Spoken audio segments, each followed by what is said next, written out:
Intervalo rapidinho, você viu, né? Você sabe quando o Nicolini tá aqui, a nossa equipe fica no alvoroço aqui. Inclusive, a gente falou de patins agora, o nosso diretor Felipe lembrou que ele andava de patinete. Coisa linda, viu? Meu Deus do céu. Agora é o seguinte, gente, Ligue Band, muitos prêmios para você, 9711-1313 para você participar. Opção 5, depois opção 4, cada semana a gente dá uma camisa diferente para você. Essa semana é a linda camisa do Milan. Podia vir com o Beckham, né? Dentro aqui, o Pato, né? Muito bonita a camisa, aproveitar a Semana das Mulheres, né? A mulher tem que puxar o saco da mulherada, né? 9711-1313, opção 5, depois opção 4. Quanto mais pontos você marcar, mais você participa. E aí... fazendo 3, 4 mil pontos, que eu tô sabendo.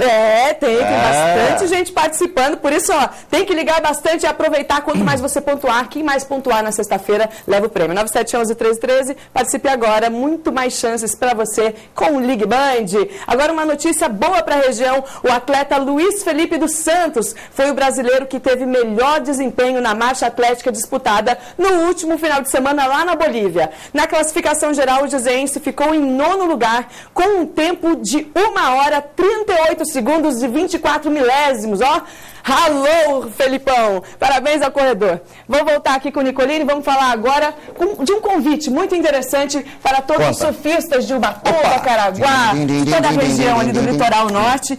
Fantástico! No próximo sábado, o 17º Grupamento de Bombeiros vai realizar um treinamento para salvar vidas no mar. É isso mesmo. O curso será na praia da Itamambuca e as inscrições podem ser feitas no local, no dia, e são gratuitas. Ideia muito bacana, principalmente porque os surfistas ajudam ali todo mundo, banhistas, eles próprios. E salvam muita gente. Muito legal. O pessoal não pode perder, não.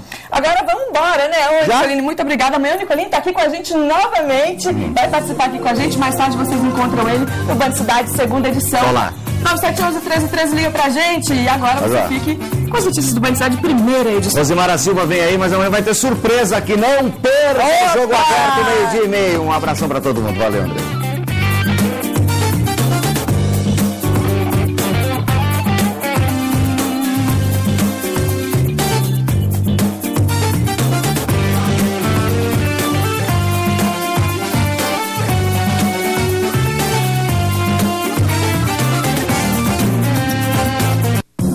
Jogo Aberto Regional.